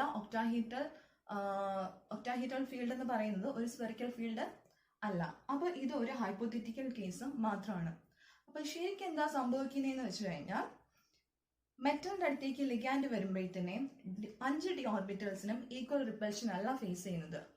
ഒരു സെറ്റ് ഓഫ് ഡി ഓർബിറ്റൽസിന്റെ എനർജി കൂടും, മറ്റൊരു സെറ്റിന്റെ കുറഞ്ഞു പോകും. 5 ഡി ഓർബിറ്റൽസ് ഉണ്ടെങ്കിലും 5 ഡി ഓർബിറ്റൽസും ഒരുപോലെ ഉള്ളത് അല്ല, 2 സെറ്റാണുള്ളത്. അതായത് 3 ഡി ഓർബിറ്റൽസ് ഒരു ടൈപ്പും ബാക്കി 2 എണ്ണം വേറൊരു ടൈപ്പുമാണ് ഡി ഓർബിറ്റൽ. ഇപ്പൊ നോക്കിക്കഴിഞ്ഞാൽ D X Y, D X Z, D Y Z, ഈ 3 ടൈപ്പ് ഡി ഓർബിറ്റൽസും ഒരു സെറ്റാണ്. അവരുടെ ഓറിയന്റേഷൻ, സ്പേസിലുള്ള ഓറിയന്റേഷൻ ഒരുപോലെയാണ്. ഡി എക്സ് വൈ തന്നെ നോക്കിക്കഴിഞ്ഞാൽ ഓർബിറ്റൽ ഓറിയന്റ് ചെയ്തിരിക്കുന്നത് ഇൻ ബിറ്റ്വീൻ ദി ആക്സിസ് ആണ്. എക്സ് വൈ ആക്സിസിന്റെ ഇടയ്ക്കായിട്ടാണ് ഓർബിറ്റൽ ഓറിയന്റ് ചെയ്തിരിക്കുന്നത്. Y Z, D Y Z എന്ന് പറയുമ്പോൾ വൈ ഇസഡ് ആക്സിസിന്റെ ഇടയ്ക്കായിട്ടാണ് ഓർബിറ്റൽ ഓവർലാപ്പ് ചെയ്തിരിക്കുന്നത്. സോ ഈ 3 ഓർബിറ്റൽസിന്റെയും കേസ് അവരുടെ അവരുടെ ഒരു സ്പേസിലുള്ള അറേഞ്ച്മെന്റ് നോക്കിക്കഴിഞ്ഞാൽ 3 ഓറിയന്റ് ചെയ്തിരിക്കുന്നത് ഇൻ ബിറ്റ്വീൻ ദി ആക്സിസ് ആയിട്ടായിരിക്കും. സോ ഇത് രണ്ടും ശരിക്കും പറഞ്ഞാൽ ഒരു സെറ്റാണ്. ഇനി നമ്മൾ ഡി എക്സ് സ്ക്വയർ വൈ സ്ക്വയറും ഡി സെഡ് സ്ക്വയറും എടുക്കുകയാണെങ്കിൽ ആ ഓർബിറ്റലിൽ ഇൻ ബിറ്റ്വീൻ ദി ആക്സിസ് അല്ല ഓറിയന്റ് ചെയ്തിരിക്കുന്നത്, നേരെ മറിച്ച് അവര് അലോങ് ദി ആക്സിസ് ആയിട്ടായിരിക്കും ഓറിയന്റ് ചെയ്തിട്ടുണ്ടാവുക. അപ്പൊ ഇവിടെ നോക്കിക്കഴിഞ്ഞാൽ D X square y square ഓർബിറ്റലിന്റെ ഇത് കാണിച്ചിട്ടുണ്ട്. അപ്പൊ നോക്കിക്കഴിഞ്ഞാൽ എക്സ് വൈ ആക്സിസിന് അലോങ് ആയിട്ടാണ് നമ്മുടെ ഓർബിറ്റൽ ഓവർലാപ്പ് ചെയ്തിരിക്കുന്നത്. ഡി സെഡ് സ്ക്വയർ ഓർബിറ്റൽ എന്ന് പറയുമ്പോൾ സെഡ് ആക്സിസിന് അലോങ് ആയിട്ടായിരിക്കും അത് ഓറിയന്റ് ചെയ്തിരിക്കുക. അപ്പോൾ ഇത് 3 ഒരു സെറ്റാണ്, അതായത് അവരുടെ ഓറിയന്റേഷൻ സിമിലർ ആണ് ഇൻ ബിറ്റ്വീൻ ദി ആക്സിസ്. പക്ഷേ എക്സ് സ്ക്വയർ വൈ സ്ക്വയറും സെഡ് സ്ക്വയർ ഓർബിറ്റലിന്റെ ഓറിയന്റേഷൻ ഡിഫറെന്റ് ആണ്. They are oriented along the axis. Okay, അപ്പോൾ ഫ്രീ മെറ്റൽ അയോൺ ആണെങ്കിൽ ഒരു പ്രോബ്ലം ഇല്ല. 5 ഓർബിറ്റൽസിന്റെ എനർജി അവരുടെ ഓറിയന്റേഷൻ ഡിഫറെന്റ് ആണെങ്കിൽ കൂടി 5 ഓർബിറ്റൽസിന്റെ എനർജി എന്താണ്, സെയിം ആണ്, അവർ ഡീജനറേറ്റ് തന്നെയാണ്. പക്ഷേ ഇവിടെ പ്രശ്നം വരുന്നത് ലിഗാൻഡ് അപ്രോച്ച് ചെയ്യുന്ന സമയത്ത് ഒരു ഒക്ടാഹീഡ്രൽ കോംപ്ലക്സ് ഫോം ചെയ്യാൻ വേണ്ടിയിട്ട് 6 ലിഗാൻഡ്സ് ഇതിനെ അപ്രോച്ച് ചെയ്യുന്ന സമയത്ത് ഈ ഡി ഓർബിറ്റൽസിന് ഫേസ് ചെയ്യുന്ന റിപ്പൽഷൻ എന്ന് പറയുന്നത് കുറച്ച് ഡിഫറെന്റ് ആയിരിക്കും. ബിക്കോസ് ഈ ഒക്ടാഹീഡ്രൽ കോംപ്ലക്സ് ഫോം ചെയ്യാൻ വേണ്ടിയിട്ട് ലിഗാൻഡ് നമ്മുടെ മെറ്റലിനെ അപ്രോച്ച് ചെയ്യുന്നത് അലോങ് ദി ആക്സിസ് ആയിരിക്കും. ഞാൻ അതിന്റെ ഫിഗർ വരച്ച് കാണിക്കാം. വരച്ച് കാണിക്കുമ്പോൾ ഈ പറഞ്ഞ കാര്യം കുറച്ചും കൂടെ ക്ലിയർ ആവും. ഓക്കെ, തൽക്കാലം ഇത് കേൾക്കുക, അടുത്ത ഇത് ഉടനെ ഫിഗർ വരച്ച് കാണിക്കാം. അപ്പോൾ എന്താ സംഭവിക്കുക എന്ന് വെച്ച് കഴിഞ്ഞാൽ ഈ ലിഗാൻഡ് അലോങ് ദി ആക്സിസ് ആയിട്ടാണ് മെറ്റലും ലിഗാൻഡുമായിട്ട് ബോണ്ട് ഫോം ചെയ്യണമല്ലോ. അപ്പോൾ 6 ലിഗാൻഡ്സ് മെറ്റലിനെ അപ്രോച്ച് ചെയ്യുന്നത് അലോങ് ദി ആക്സിസ് ആണ്. അലോങ് ദി ആക്സിസ് ലിഗാൻഡ് മെറ്റലിനെ അപ്രോച്ച് ചെയ്യുമ്പോൾ എന്താ സംഭവിക്കുക, ആ മെറ്റലിന്റെ ഡി ഓർബിറ്റലുമായിട്ടാണല്ലോ ഇന്ററാക്ഷൻ വരിക. അപ്പം അലോങ് ദി ആക്സിസ് ഓറിയന്റ് ചെയ്തിരിക്കുന്ന ഡി ഓർബിറ്റൽസിന് കൂടുതൽ റിപ്പൽഷൻ ഫേസ് ചെയ്യും. ബിക്കോസ് അവർ ഇൻ ഫേസ് ആയിട്ടല്ലേ വരാം. അതായത് ഈ orbital D X square Y സ്ക്വയറും ഡി സെഡ് സ്ക്വയറും കറക്റ്റ് ഇങ്ങനെയാണ് അലോങ് ദി ആക്സിസ് ഓറിയന്റ് ചെയ്തിരിക്കുകയാണ്. അപ്പോൾ നമ്മുടെ ലിഗാൻഡ് വരുന്നതും അലോങ് ദി ആക്സിസ് തന്നെയാണ്. അപ്പോൾ അലോങ് ദി ആക്സിസ് വരുമ്പോഴത്തേനും അവർ ഇൻ ഫേസിൽ വരുന്നു, റിപ്പൽഷൻ മാക്സിമം ആയിരിക്കും. അപ്പോൾ ഈ 2 ഓർബിറ്റലിനും ഫേസ് ചെയ്യുന്ന റിപ്പൽഷൻ വളരെ കൂടുതലായിരിക്കും. അതുകൊണ്ട് തന്നെ ഇവരുടെ 2 പേരുടെ എനർജി നന്നായിട്ട് കൂടിപ്പോകും. ലിഗാൻഡുമായിട്ടുള്ള ഇന്ററാക്ഷൻ കാരണം ഈ 2 ഓർബിറ്റൽസിന്റെ എനർജി നന്നായിട്ട് ഇൻക്രീസ് ചെയ്യും. പിന്നെ ഈ 3 ഓർബിറ്റൽ എടുത്തു കഴിഞ്ഞാൽ അവർ ഇൻ ബിറ്റ്വീൻ ദി ആക്സിസ് അല്ലേ ഓറിയന്റ് ചെയ്തിരിക്കുന്നത്. പക്ഷെ ലിഗാൻഡ് വരുന്നത് അലോങ് ദി ആക്സിസ് ആണ്. അതുകൊണ്ട് തന്നെ ലിഗാൻഡുമായിട്ടുള്ള ഇന്ററാക്ഷൻ ഈ ഓർബിറ്റൽസിന് വളരെ കുറവായിരിക്കും. അങ്ങനെ വരുമ്പോൾ ഈ ഓർബിറ്റൽസിന്റെ എനർജി കുറഞ്ഞു പോകും. അതായത് അവിടെ ഒരു സ്പ്ലിറ്റിംഗ് നടന്നു. അതാണ് ഈ കാണിച്ചിരിക്കുന്ന കേസ്. ഓക്കെ, നമ്മൾ പറഞ്ഞു സ്ഫെറിക്കൽ ഫീൽഡ് ആയിരുന്നു എങ്കിൽ 5 ഡി ഓർബിറ്റൽസിന് സെയിം റിപ്പൽഷൻ ഫേസ് ചെയ്തേനെ. അങ്ങനെ സെയിം റിപ്പൽഷൻ ആണ് ഫേസ് ചെയ്യുന്നെങ്കിൽ ഓട്ടോമാറ്റിക് ആയിട്ട് അവരുടെ 5 ആളുടെയും എനർജി ഈക്വൽ എമൗണ്ടിൽ കൂടിപ്പോയേനെ. ബട്ട് അങ്ങനെയല്ല സംഭവിക്കുക. എന്താ സംഭവിക്കുക, ആക്ച്വൽ കേസിൽ ഒക്ടാഹീഡ്രൽ കോംപ്ലക്സിനകത്ത് എന്താ നടക്കുന്നത്, ബിറ്റ്വീൻ ദി ആക്സിസ് ഓറിയന്റ് ചെയ്തിരിക്കുന്ന ഓർബിറ്റൽസിന്റെ എനർജി കുറഞ്ഞു. T2G സെറ്റ് എന്ന് പറയുമ്പോൾ d X Y, D X Z, D Y zed ഓർബിറ്റൽസിന്റെ എനർജി കുറഞ്ഞു. അതുപോലെ അലോങ് ദി ആക്സിസ് ഓറിയന്റ് ചെയ്തിരിക്കുന്ന ഓർബിറ്റൽസിന്റെ എനർജി കൂടുകയും ചെയ്തു. അതാണ് d X square y square and d zed square ഓർബിറ്റൽസിന്റെ എനർജി ഇൻക്രീസ് ചെയ്തു. ബിക്കോസ് ലിഗാൻഡുമായിട്ടുള്ള ഇന്ററാക്ഷൻ അവർക്ക് കൂടുതലായിരുന്നു, റിപ്പൽഷൻ മാക്സിമം ആയതുകൊണ്ട് അവരുടെ എനർജി കൂടുകയും ചെയ്തു. അപ്പോൾ അവിടെ ഒരു സ്പ്ലിറ്റിംഗ് നടന്നു. ഓക്കെ, അപ്പൊ ഫ്രീ മെറ്റൽ അയോൺ ആയിരുന്നപ്പോൾ ഡി ഓർബിറ്റൽസ് ഡീജനറേറ്റ് ആയിട്ട് നിന്നു. പക്ഷേ ഒക്ടാഹീഡ്രൽ കോംപ്ലക്സ് ഫോം ചെയ്ത സമയത്ത് ഡി ഓർബിറ്റൽസിന്റെ ഡീജനറസി അവിടെ ലൂസ് ആവുകയാണ് ചെയ്യുന്നത്. 2 സെറ്റ് ആയിട്ട് അവിടെ സ്പ്ലിറ്റ് ചെയ്തു. ഈ ഒരു സ്പ്ലിറ്റിങ്ങിനെ വിളിക്കുന്ന പേരാണ് crystal field splitting. Okay, crystal field splitting. Crystal field സ്പ്ലിറ്റിങ്ങിന് ഡിനോട്ട് ചെയ്യുന്നതാണ് delta o or DQ value വെച്ചിട്ട്. ഡെൽറ്റ ഒ എന്ന് പറയുമ്പോൾ octahedral crystal field splitting. Okay, അപ്പൊ ഇത്രയേ ഉള്ളൂ ഈ തിയറി. ഇതാണ് ഈ തിയറിയുടെ ബേസ് എന്ന് പറയുന്നത്. ഇനി നമുക്ക് കുറച്ചും കൂടെ പറഞ്ഞ കാര്യം ക്ലിയർ ആവാൻ വേണ്ടിയിട്ട് ഒക്ടാഹീഡ്രൽ കോംപ്ലക്സിന്റെ ജോമെട്രി വരച്ച് കാണിക്കാം. എങ്ങനെയാണ് ആ ലിഗാൻഡ് ഇൻഫേസ് ആയിട്ട് അല്ലെങ്കിൽ എലോങ് ദി ആക്സിസ് എങ്ങനെയാണ് അപ്രോച്ച് ചെയ്തിട്ട് ആ ഒരു പർട്ടിക്കുലർ കോംപ്ലക്സ് ഫോം ചെയ്യുന്നത് എന്ന് കാണിക്കാം. അപ്പോൾ ഇതാണ് ഒരു ഒക്ടാഹീഡ്രൽ കോംപ്ലക്സിന്റെ ജോമെട്രി എന്ന് പറയുന്നത്. അപ്പോൾ ഇവിടെ നോക്കിക്കഴിഞ്ഞാൽ നമുക്ക് മനസ്സിലാവും. ഇവിടെ ബ്ലാക്ക് ഡോട്ടിൽ ഞാൻ കാണിച്ചിരിക്കുന്നത് സെൻട്രൽ മെറ്റലിനെയാണ്. ബ്ലൂ ഡോട്ട് വെച്ച് റെപ്രസെന്റ് ചെയ്തിരിക്കുന്നത് 6 ലിഗാൻസിനെയാണ്. 1 2 3 4 5 6 ലിഗാൻസ്. ഓക്കെ, അപ്പൊ ഇതാണ് നമ്മുടെ ഒക്ടാഹീഡ്രൽ കോംപ്ലക്സിന്റെ ജോമെട്രി എന്ന് പറയുന്നത്. ഇവിടെ സെൻട്രൽ മെറ്റലിൽ നിന്നും 3 കോർഡിനേറ്റ് ആക്സിസും കൂടെ റെപ്രസെന്റ് ചെയ്തിട്ടുണ്ട്. ഓക്കെ, അപ്പൊ ഈ കോർഡിനേറ്റ് ആക്സിസ് നോക്കി കഴിഞ്ഞാൽ തന്നെ നമുക്ക് മനസ്സിലാവുന്നുണ്ട് ഈ ലിഗാൻസ് എങ്ങനെയാണ് എലോങ് ദി ആക്സിസ് അല്ലെ ഓറിയന്റ് ചെയ്തിരിക്കുന്നത്. ലിഗാൻഡ് ഇവിടെ ഒന്നും അല്ലല്ലോ വരച്ചിരിക്കുന്നത്, അല്ലെങ്കിൽ ഇവിടെ ഒന്നും അല്ലല്ലോ ലിഗാൻഡ് വന്നേക്കുന്നത്. ലിഗാൻഡ് കറക്റ്റ് ആയിട്ട് ആ മെറ്റലിൽ നിന്ന് നമ്മൾ 3 കോർഡിനേറ്റ് XYZ കോർഡിനേറ്റ് ആക്സിസ് വരയ്ക്കുമ്പോൾ എക്സാക്ട്ലി എലോങ് ദി ആക്സിസ് തന്നെയാണ് ലിഗാൻഡ് വന്നിരിക്കുന്നത്. ഈ ആക്സിസ് ഒക്കെ ഇങ്ങോട്ട് എക്സ്റ്റെൻഡ് ചെയ്യുമ്പോഴത്തേന് കറക്റ്റ് നമുക്ക് നോക്കിക്കഴിഞ്ഞാൽ ആ എലോങ് ദി ആക്സിസ് ആയിരിക്കും ലിഗാൻഡ് ഓറിയന്റ് ചെയ്തിരിക്കുന്നത്. അതായത് സെൻട്രൽ മെറ്റലിനകത്ത് വേക്കൻറ്റ് ഡി ഓർബിറ്റൽസ് ഉണ്ടല്ലോ, സോറി ബാലൻസ് ഡി ഓർബിറ്റൽസ് ഉണ്ടല്ലോ, ഔട്ട് ഓഫ് ഡി ഓർബിറ്റൽസ്. അപ്പോൾ ഡി ഓർബിറ്റൽസിനകത്ത് എലോങ് ദി ആക്സിസ് ചില ഡി ഓർബിറ്റൽ ഓറിയന്റ് ചെയ്തിട്ടുണ്ട്, ഇൻ ബിറ്റ്വീൻ ദി ആക്സിസും ഓറിയന്റ് ചെയ്തിട്ടുണ്ട്. ഡി എക്സ് സ്ക്വയർ വൈ സ്ക്വയറും ഡി സെഡ് സ്ക്വയർ ആക്സിസും correct d X square y square ഓർബിറ്റിലും ഡി സെഡ് സ്ക്വയർ ഓർബിറ്റിലും എക്സാക്ട്ലി എലോങ് ദി ആക്സിസ് ആയിരിക്കും ഓറിയന്റ് ചെയ്തിട്ടുണ്ടാവുക. അവര് എലോങ് ദി ആക്സിസ് ആണ് ഓറിയന്റ് ചെയ്തിരിക്കുന്നത്. അപ്പോൾ എലോങ് ദി ആക്സിസ് ഓറിയന്റ് ചെയ്യുമ്പോഴത്തേനെ എന്ത് സംഭവിക്കും, വരുന്ന ലിഗാൻഡും കറക്റ്റ് എലോങ് ദി ആക്സിസ് തന്നെയാണ് വരുന്നത്. അപ്പോൾ ഇവർ ഇൻഫേസ് ഇന്ററാക്ഷൻ വരുമ്പോഴത്തേനെ ഈ എലോങ് ദി ആക്സിസ് ഓറിയന്റ് ചെയ്തിരിക്കുന്ന ഓർബിറ്റൽസിന് എന്ത് സംഭവിക്കും, മാക്സിമം റിപ്പൽഷൻ എക്സ്പീരിയൻസ് ചെയ്യും. അപ്പോൾ അവരുടെ എനർജി കൂടിപ്പോകും. ഇത് നമ്മൾ നോക്കുകയാണെങ്കിൽ ഇപ്പോൾ ഒരു DYZ ഓർബിറ്റൽ എടുക്കാമെന്ന് വിചാരിച്ചു, YZ. അപ്പോൾ ഇതിന്റെ ഇടയ്ക്കായിട്ടല്ലേ DYZ ഓർബിറ്റൽ വരുന്നത്. ലിഗാൻഡ് എവിടെയാണ് കിടക്കുന്നത്, ഇൻഫേസ് സെയിം ഡയറക്ഷനിലല്ലോ വരുന്നത്. അപ്പോൾ ഓട്ടോമാറ്റിക് ആയിട്ട് എന്ത് സംഭവിക്കും, ഈ ഓർബിറ്റിൽ ഈ in between the axis orient ചെയ്തിരിക്കുന്ന ഓർബിറ്റലുമായിട്ടുള്ള ലിഗാൻഡിന്റെ ഇന്ററാക്ഷൻ മിനിമം ആയിരിക്കും. സോ അവരുടെ എനർജി കുറഞ്ഞു പോകും. ഓക്കെ, ക്ലിയർ ആണല്ലോ.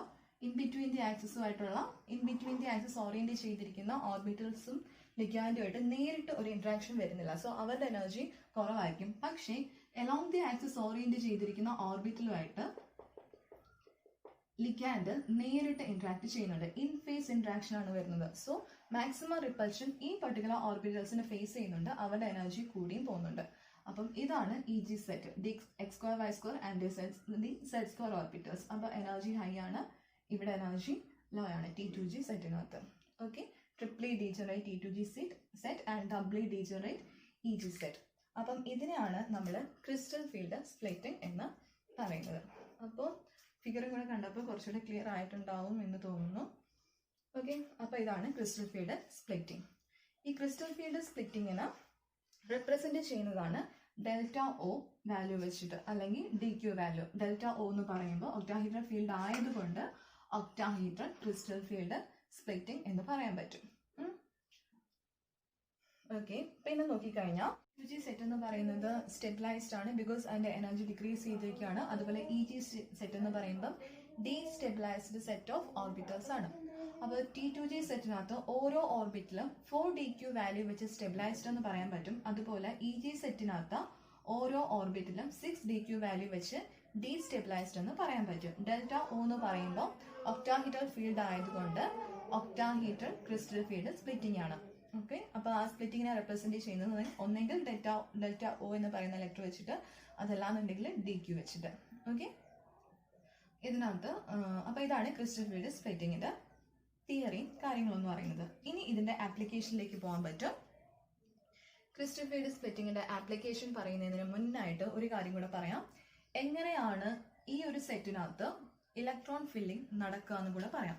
ഒക്ടാഹീഡ്രൽ കോംപ്ലക്സ് ആയി കഴിഞ്ഞാൽ ഒക്ടാഹീഡ്രൽ കോംപ്ലക്സിനകത്ത് എങ്ങനെയായിരിക്കും ഡി ഓർബിറ്റൽ, സെൻട്രൽ മെറ്റലിന്റെ ഡി ഓർബിറ്റലിൽ ഇലക്ട്രോൺ ഫിൽഡ് ആയിട്ട് ഇരിക്കുന്നത് എന്നുകൂടെ നമുക്ക് പറയാം. നമ്മുടെ കയ്യിലുള്ളത് ഒരു D1 സിസ്റ്റം ആണെന്ന് വെച്ചോ. സപ്പോസ് സ്കാൻഡിയം 2+ ഫോം ചെയ്യുന്ന ഒരു ഒക്ടാഹീഡ്രൽ കോംപ്ലക്സ് ഏതെങ്കിലും ഒരു ലിഗാൻഡ് അതിനെ കാണിക്കാൻ L എന്ന് പറയുന്ന L2 യൂസ് ചെയ്തു, L6. അപ്പോൾ ഇപ്പോൾ സ്കാൻഡിയം 2+ ഫോം ചെയ്യുന്ന ഒരു ഒക്ടാഹീഡ്രൽ കോംപ്ലക്സ് ആണ് എങ്കിൽ സ്കാൻഡിയം 2+ അല്ലെ, സ്കാൻഡിയം 2+ന്റെ കോൺഫിഗറേഷൻ 4s0 3d1 ആണ്. അപ്പം D1 കോൺഫിഗറേഷൻ ആണ്. അപ്പം കോംപ്ലക്സിനകത്ത് ഈ ഒരേ ഒരു ഇലക്ട്രോണേ ഉള്ളൂ, D1. അപ്പം ഡി ഓർബിറ്റിൽ ആ ഒരു ഇലക്ട്രോൺ ഒക്കുപ്പൈ ചെയ്യുന്നത് എവിടെയായിരിക്കും? ലോ എനർജി സെറ്റിലായിരിക്കും. ഇവിടുത്തെ ലോ എനർജി T2g സെറ്റിലാണ് ഒരു ഇലക്ട്രോൺ വരിക. ലോ എനർജി T2g സെറ്റിൽ ഒരു ഇലക്ട്രോൺ വരുന്നുണ്ട് സ്കാൻഡിയം 2+ന്റെ കാര്യത്തിൽ. അപ്പൊ ലോ എനർജി T2gയിലല്ലേ ഈ ഒരു ഇലക്ട്രോൺ ഇരിക്കും, അല്ലാതെ EG സെറ്റിൽ ഇരിക്കില്ലല്ലോ, കാരണം അത് ഹൈ എനർജി അല്ല. അപ്പൊ അവിടെ ഒരിക്കലും വരില്ലല്ലോ, ലോ എനർജിയിലല്ലേ ഇലക്ട്രോൺ ഫില്ലിംഗ് നടക്കുക ആദ്യം. അപ്പൊ ലോ എനർജി T2gയിൽ ആകെയുള്ള ഒരു ഇലക്ട്രോൺ ഓക്കുപ്പൈ ചെയ്യുന്നു. സപ്പോസ് നമ്മുടെ സിസ്റ്റം D2 ആയിരുന്നെങ്കിലോ, അതായത് D2 എന്ന് പറയുമ്പോൾ സ്കാൻഡിയം ടൈറ്റാനിയം 2+ ഫോം ചെയ്യുന്ന ഒരു കോംപ്ലക്സ് ആയിരുന്നെങ്കിൽ D2 ആണ് അതിന്റെ കോൺഫിഗറേഷൻ. അപ്പൊ 2 ഇലക്ട്രോൺ എവിടെ വരും? T2gയിൽ വരും. D3 ആയിരുന്നെങ്കിലോ, D3 ആയിരുന്നെങ്കിൽ 3rd ഇലക്ട്രോൺ ഇവിടെ തന്നെയാണ് വരുന്നത്. ഈ സിസ്റ്റം D4 ആയിരുന്നെങ്കിൽ, എക്സാമ്പിൾ ഇപ്പം ക്രോമിയം 2+ ഫോം ചെയ്യുന്ന ഒരു കോംപ്ലക്സ് ആണ് എങ്കിൽ സെൻട്രൽ മെറ്റലിന്റെ കോൺഫിഗറേഷൻ D4 അല്ലേ. അപ്പൊ സെൻട്രൽ മെറ്റലിൽ 4 ഇലക്ട്രോൺസ് അറേഞ്ച് ചെയ്യേണ്ടതായിട്ടുണ്ട്. ആ ഇലക്ട്രോൺ എങ്ങനെയായിരിക്കും അറേഞ്ച് ചെയ്യുക? 2 പോസിബിലിറ്റി ഉണ്ട്. 3 ഇലക്ട്രോൺ നമുക്ക് ഒരു ഡൗട്ടും ഇല്ല, ലോ എനർജി 3 ഓർബിറ്റലിൽ അൺപെയർഡ് ആയിട്ടുള്ള രീതിയിൽ നിന്നു. ഈ 4th ഇലക്ട്രോൺ വരുമ്പോൾ 2 പോസിബിലിറ്റി അവിടെ ഉണ്ട്. 2 പോസിബിലിറ്റി എന്ന് പറയുന്നത്, ഫസ്റ്റ് പോസിബിലിറ്റി അതിന് പെയർ ചെയ്യാം, അടുത്ത ഈ ഓർബിറ്റലിൽ തന്നെ പെയർ ചെയ്യാം. അതല്ലാന്നുണ്ടെങ്കിൽ പെയർ ചെയ്ത് ഈ ഒരു കോൺഫിഗറേഷൻ ഈ രീതിയിൽ നിൽക്കാം. അതല്ലാന്നുണ്ടുള്ള പോസിബിലിറ്റി പെയർ ചെയ്യുന്നതിന് പകരമായിട്ട് ഹൈ എനർജി EGയിലേക്ക് പോയി എത്രയാ 4 അൺപെയർഡ് ഇലക്ട്രോൺസ് ആയിട്ട് നിൽക്കാൻ പറ്റും. അപ്പൊ 2 പോസിബിലിറ്റി ആണുള്ളത്. D4 ആയിരുന്നു എങ്കിൽ 2 പോസിബിലിറ്റി വരുന്നത്, ഒന്നെങ്കിൽ T2g4, ഓക്കെ, അതല്ലാന്നുണ്ടെങ്കിലോ T2g3 EG1. ഈ 2 ഇലക്ട്രോണിക് കോൺഫിഗറേഷൻ പോസിബിൾ ആണ് ക്രോമിയം 2+ന്.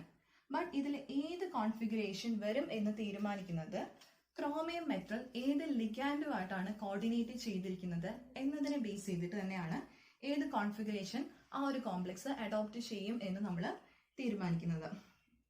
അപ്പോൾ വരുന്ന ലിഗാൻഡിന്റെ പ്രത്യേകത, വരുന്നത് ഒരു സ്ട്രോങ് ഫീൽഡ് ലിഗാൻഡ് ആണ് എങ്കിൽ, ലൈക്ക് ഇപ്പോൾ CN- എന്നൊക്കെ പറയുന്നത് വളരെ ഒരു സ്ട്രോങ് നൈട്രോ ഗ്രൂപ്പ്, അല്ലെങ്കിൽ CN- എന്നൊക്കെ പറയുന്നത് സ്ട്രോങ് ഫീൽഡ് ലിഗാൻഡ് ആണ്. അപ്പോൾ ഒരു സ്ട്രോങ് ഫീൽഡ് ലിഗാൻഡുമായിട്ടാണ് ക്രോമിയം കോർഡിനേറ്റ് ചെയ്യുന്നതെങ്കിൽ ആ ഒരു പർട്ടിക്കുലർ കോംപ്ലക്സ് അഡോപ്റ്റ് ചെയ്യുന്ന കോൺഫിഗറേഷൻ എന്ന് പറയുന്നത് ഇതായിരിക്കും. റീസൺ, ലിഗാൻഡ് സ്ട്രോങ് ആണ് എങ്കിൽ ആ ലിഗാൻഡ് മെറ്റലിന്റെ ഡി ഓർബിറ്റലുമായിട്ട് മാക്സിമം ഇന്ററാക്ട് ചെയ്യും. അപ്പോൾ മാക്സിമം ഇന്ററാക്ട് ചെയ്യാൻ മീൻസ് മെറ്റലും ലിഗാൻഡുമായിട്ട് വരുന്ന റിപ്പൽഷൻ മാക്സിമം ആയിരിക്കും. റിപ്പൽഷൻ മാക്സിമം ആകുമ്പം ഓട്ടോമാറ്റിക് ആയിട്ട് സ്പ്ലിറ്റിംഗ് ഹൈ ആയിരിക്കും. അപ്പൊ T2g സെറ്റും EG സെറ്റും ആയിട്ടുള്ള സ്പ്ലിറ്റിംഗ് ഭയങ്കര കൂടുതലായിരിക്കും. ദാറ്റ് മീൻസ് ഈ ഒരു എനർജി ഗ്യാപ്പ് എന്ന് പറയുന്നത് വളരെ ഹൈ ആയിരിക്കും. വളരെ ഹൈ ആകുമ്പോൾ ഒരിക്കലും ഇലക്ട്രോൺ 4th ഇലക്ട്രോൺ മേളിലേക്ക് പോകാൻ ശ്രമിക്കില്ല. മുകളിലേക്ക് പോകണം എന്നുണ്ടെങ്കിൽ ഒരു ഹൈ എനർജി അവിടെ കൊടുത്തേ പറ്റൂ. അപ്പൊ അതിന് ശ്രമിക്കാതെ ഇലക്ട്രോൺ എന്ത് ചെയ്യും? പെയർ ചെയ്യാനായിട്ട് നോക്കും. അപ്പോൾ ഒരു സ്ട്രോങ് ഫീൽഡ് ആണ് എങ്കിൽ T2g4 ആയിരിക്കും കേസ്. T2g4 വരുന്നത് ഒരു സ്ട്രോങ് ഫീൽഡ് ലിഗാൻഡിന്റെ കേസിലാണ്. ഇനി നമ്മുടെ ലിഗാൻഡ് ഒരു വീക്ക് ആണെന്ന് വിചാരിച്ചോ, വാട്ടർ അതുപോലെ ഹാലൈഡ്സ് ഇല്ലേ, ഫ്ലൂറൈഡ് ക്ലോറൈഡ് ഒക്കെ വീക്ക് ഫീൽഡ് ലിഗാൻഡ്സ് ആണ്. അപ്പോൾ വീക്ക് ഫീൽഡ് ലിഗാൻഡ്സ് വരുമ്പോഴത്തേനെ, വീക്ക് ഫീൽഡ് ലിഗാൻഡ് ആണെങ്കിൽ മെറ്റലുമായിട്ട് അതിന് അത്ര കണ്ട് ഇന്ററാക്ഷൻ വരുന്നില്ല, ഇന്ററാക്ഷൻ കുറവായിരിക്കും. അപ്പം ഇന്ററാക്ഷൻ കുറയുമ്പം ഓട്ടോമാറ്റിക്കലി എന്തായിരിക്കും? സ്പ്ലിറ്റിംഗ് കുറവായിരിക്കും. കാരണം ഇന്ററാക്ഷൻ കൊണ്ടാണല്ലോ ഡി ഓർബിറ്റൽസിന് സ്പ്ലിറ്റിംഗ് നടക്കുക, എനർജി സ്പ്ലിറ്റിംഗ് നടക്കുക. അപ്പം കുറച്ച് ഇന്ററാക്ട് ചെയ്യുന്നതെങ്കിൽ സ്പ്ലിറ്റിംഗ് കുറവായിരിക്കും. അപ്പോൾ ഈ ഒരു എനർജി ഗ്യാപ്പ് എന്തായിരിക്കും? കുറവായിരിക്കും. എനർജി ഗ്യാപ്പ് കുറയുമ്പോൾ ഇലക്ട്രോൺ താഴെ പെയർ ചെയ്യുന്നതിന് പകരം എന്ത് ചെയ്യാൻ ശ്രമിക്കും? മുകളിലത്തെ EG സെറ്റിലേക്ക് പോകാനായിട്ടേ നോക്കുകയുള്ളൂ. അപ്പോൾ EG സെറ്റിലേക്ക് പോയി കഴിഞ്ഞാൽ പെയറിങ് എനർജി ഇല്ല. ബിക്കോസ് പെയർ ചെയ്യണമെങ്കിൽ ഇലക്ട്രോൺ റിപ്പൽഷൻ ഓവർകം ചെയ്ത് വേണ്ടേ പെയർ ചെയ്യാനായിട്ട്. അപ്പോഴും അവിടെ ഒരു എക്സ്ട്രാ എനർജി ആവശ്യമല്ലേ വരുന്നത്. അപ്പോൾ ഈ ഒരു ഗ്യാപ്പ് കുറവാണെങ്കിൽ, അതായത് പെയറിങ് എനർജിയെക്കാളും കുറവാണ് ഈ ഒരു ഗ്യാപ്പ് എങ്കിൽ എന്ത് സംഭവിക്കും? 4th ഇലക്ട്രോൺ ഓട്ടോമാറ്റിക് ആയിട്ട് EGയിലായിരിക്കും ഒക്കുപ്പൈ ചെയ്യുക. ഓക്കെ, അപ്പോൾ ഇങ്ങനെ ഒരു കോൺഫിഗറേഷൻ വരണം എന്നുണ്ടെങ്കിൽ ഫീൽഡ് എന്തായിരിക്കണം? വീക്ക് ഫീൽഡ് ആയിരിക്കണം. ലിഗാൻഡ് എന്ന് പറയുന്നത് വീക്ക് ഫീൽഡ് ലിഗാൻഡ് ആയിരിക്കണം. ഓക്കെ, അപ്പൊ ഇതാണ് ഇലക്ട്രോൺ ഫില്ലിങ്ങിന്റെ കേസ്. ഇപ്പൊ 5th ഇലക്ട്രോൺ വരികയാണെങ്കിൽ, ഇപ്പം D5 ആണ് നമ്മുടെ സിസ്റ്റം, സെൻട്രൽ മെറ്റലിന്റെ കോൺഫിഗറേഷൻ D5 ആണെന്നുണ്ടെങ്കിൽ നമ്മൾ അനലൈസ് ചെയ്യണം. ഫീൽഡ് നമ്മൾ കൊടുക്കുന്ന ലിഗാൻഡ് വീക്ക് ആണോ സ്ട്രോങ് ആണോ.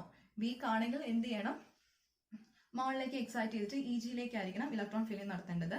സ്ട്രോങ് ഫീൽഡ് ആണെങ്കിൽ ഓർത്തിരിക്കുക, സ്പ്ലിറ്റിംഗ് കൂടുതലായതുകൊണ്ട് മുകളിലേക്ക് പോകാനാണെങ്കിൽ വളരെ ഹൈ എനർജി വേണം, പോവില്ല, അത് പെയർ ചെയ്യാനേ ശ്രമിക്കുകയുള്ളൂ. അപ്പൊ പെയറിംഗ് എനർജി ആയിരിക്കും കുറവ്, അപ്പോൾ അത് പെയർ ചെയ്യാൻ ശ്രമിക്കും. അപ്പം പെയറിംഗ് എനർജി ആണോ അതോ ലിഗാൻഡ് ഫീൽഡ് എനർജി ആണോ കൂടുതലും കുറവും എന്നതിനെ ബേസ് ചെയ്തിട്ട് ഒന്നെങ്കിൽ പെയർ ചെയ്യും, അതല്ലാന്നുണ്ടെങ്കിൽ അൺപെയർഡ് ആയിട്ട് ഹൈ എനർജിയിൽ ഇലക്ട്രോൺ ഓക്കുപ്പൈ ചെയ്യാനായിട്ട് ശ്രമിക്കും.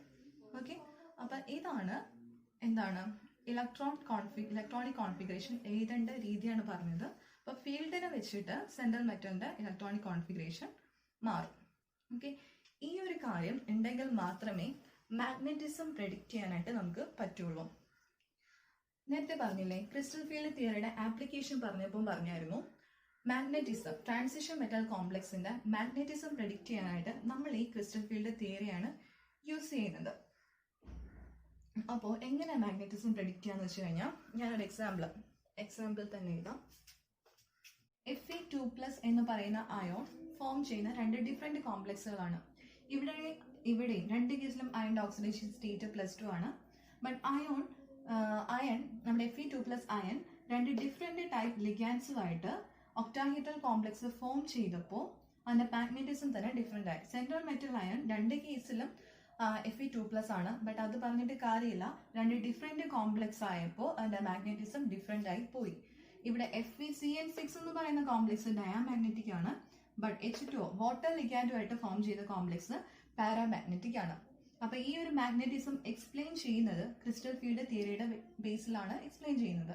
നമ്മൾ ഓൾറെഡി തൊട്ട് മുന്നേ പറഞ്ഞില്ലേ ഇലക്ട്രോണിക് ഫില്ലിംഗ് എങ്ങനെ വരാണ്, ഇലക്ട്രോണിക് കോൺഫിഗറേഷൻ എങ്ങനെ എഴുതാൻ പറ്റുമെന്ന് പറഞ്ഞില്ലേ.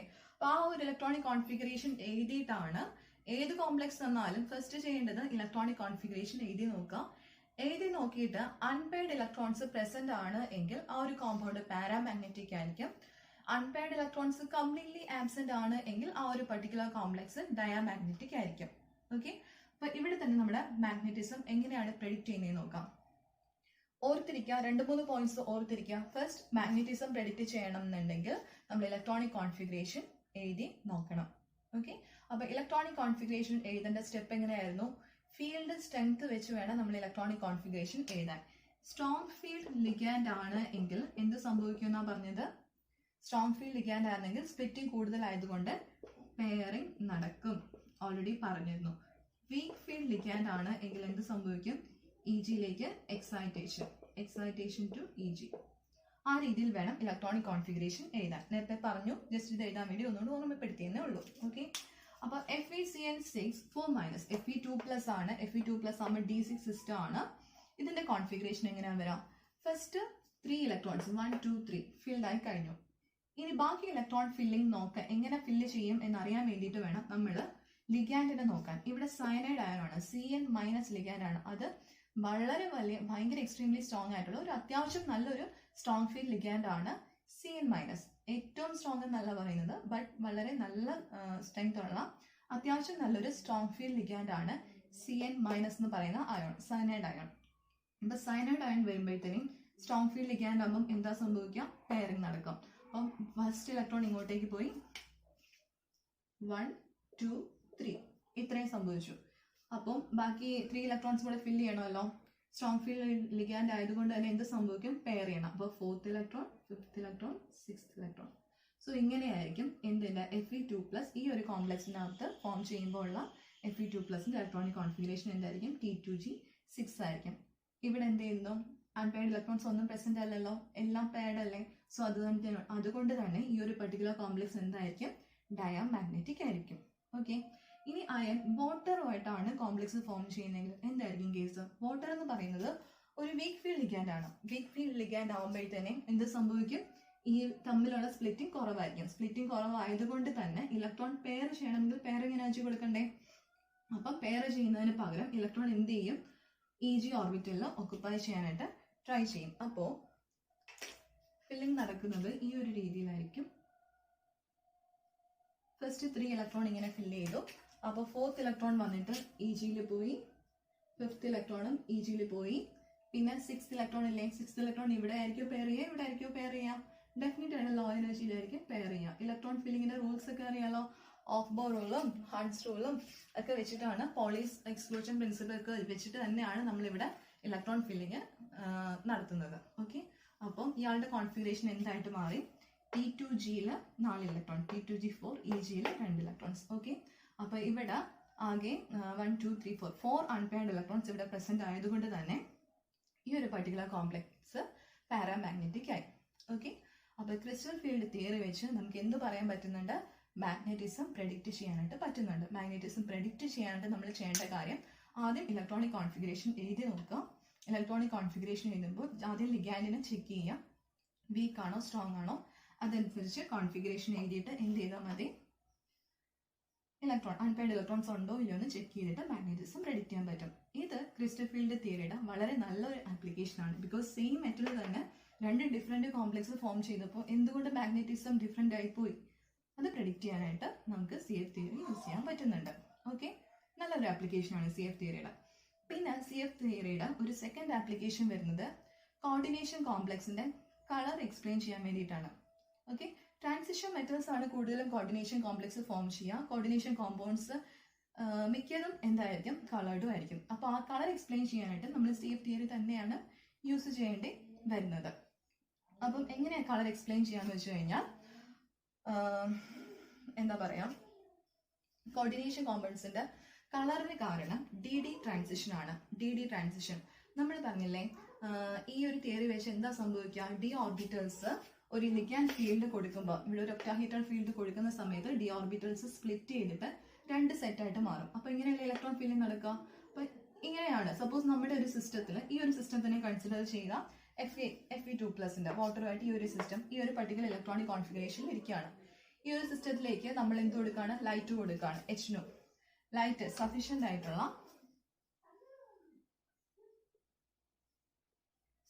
ആയിട്ടുള്ള ലൈറ്റ് ഈ ഒരു സിസ്റ്റത്തിലേക്ക് കൊടുക്കുമ്പോൾ എന്ത് സംഭവിക്കും?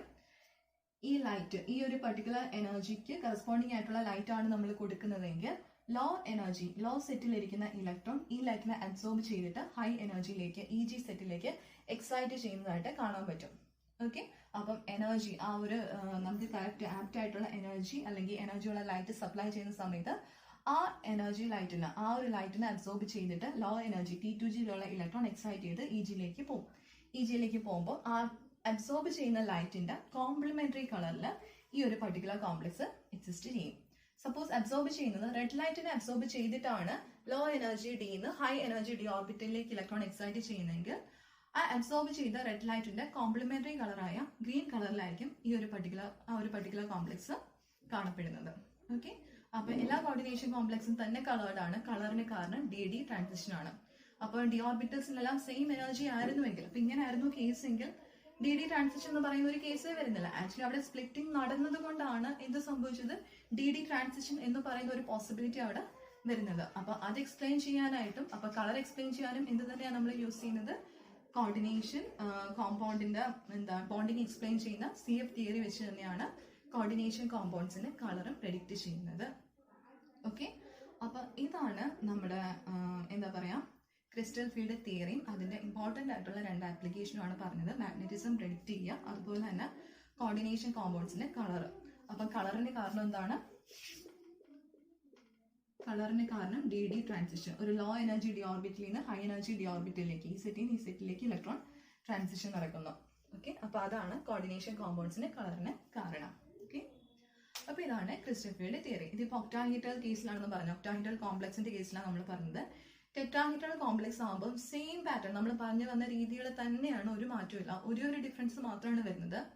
ഒക്ടാഹീഡ്രൽ ജോമെട്രി അല്ലല്ലോ ടെട്രാഹീഡ്രൽ ജോമെട്രി. അപ്പോൾ ഒരു ടെട്രാഹീഡ്രൽ കോംപ്ലക്സ് ഫോം ചെയ്യണമെങ്കിൽ ലിഗാൻഡ് അപ്രോച്ച് ചെയ്യുന്ന രീതി ഡിഫറെന്റ് ആണ്. ഒക്ടാഹീഡ്രൽ കോംപ്ലക്സ് ഫോം ചെയ്തപ്പോൾ ലിഗാൻഡ് എലോങ് ദി ആക്സിസ് വന്നെങ്കിൽ ടെട്രാഹീഡ്രൽ കോംപ്ലക്സ് ഫോം ചെയ്യാനായിട്ട് ligand along the axis, coordinate axis വരച്ചു നോക്കുമ്പോൾ എലോങ് ദി ആക്സിസ് ആയിരിക്കത്തില്ല വരാം. അതനുസരിച്ച് സ്പ്ലിറ്റിങ്ങിന് ഒരു വ്യത്യാസം വരും. ഇവിടെ T2G സെറ്റ് താഴെയും EG സെറ്റ് ഹൈ എനർജിയും പോയെങ്കിൽ അവിടെ നേരെ തിരിഞ്ഞു വരും. EG സെറ്റിന് ലോ എനർജി, T2G സെറ്റിന് ഹൈ എനർജി ആയിട്ട് മാറും. വേറൊരു ഡിഫറൻസും ടെട്രാഹീഡ്രൽ കോംപ്ലക്സിനകത്ത് ഇല്ല. അതിന്റെ എക്സ്പ്ലനേഷൻ ഇപ്പം പറയുന്നില്ല. സെയിം ഇത് മനസ്സിലാക്കിയെങ്കിൽ ടെട്രാഹീഡ്രൽ കോംപ്ലക്സ് ഓൾറെഡി നമുക്ക് മനസ്സിലായിട്ടുണ്ടാവും. തീർച്ചയായിട്ടും നമുക്ക് മനസ്സിലാക്കാനായിട്ട് പറ്റും. ജസ്റ്റ് ആ ജോമെട്രി വെച്ച് ഒന്ന് പറയാൻ മാത്രം മതി. ബാക്കി എല്ലാം സെയിം രീതി തന്നെ ഫോളോ ചെയ്താൽ മതി. അപ്പോൾ ഇതാണ് crystal field theory. Crystal field theory വെച്ച് ഒക്ടാഹീഡ്രൽ കോംപ്ലക്സിനകത്ത് എങ്ങനെയാണ് ക്രിസ്റ്റൽ ഫീൽഡ് തിയറി അപ്ലൈ ചെയ്യുന്നതെന്നാണ് നമ്മൾ നോക്കിയത്. അതുപോലെ തന്നെ ആപ്ലിക്കേഷൻ ആണ് പറഞ്ഞത്. വളരെ എന്താ പറയുക, പ്രാക്ടിക്കൽ ആപ്ലിക്കേഷൻസ് വളരെ ഉള്ള ഒരു തിയറിയാണ്. നമുക്ക് കുറേ കാര്യങ്ങൾ, പ്രോപ്പർട്ടീസ്, 2 പ്രോപ്പർട്ടിയോടെ പറഞ്ഞുള്ളൂ. ഇതുപോലെ പല പ്രോപ്പർട്ടീസും, കോർഡിനേഷൻ കോമ്പൗണ്ട്സ് കാണിക്കുന്ന പല പ്രോപ്പർട്ടീസും എക്സ്പ്ലെയിൻ ചെയ്യാനായിട്ട് നമ്മുടെ CF തിയറിയെ കൊണ്ട് പറ്റുന്നുണ്ട്. അഡ്വാൻസ്ഡ് ആയിട്ടുള്ള തിയറിയാണ്, സിമ്പിൾ ആയിട്ടുള്ള കാര്യമുള്ളൂ. അപ്പോൾ ഇതാണ് CF തിയറി, അതിൻ്റെ ആപ്ലിക്കേഷൻസ്.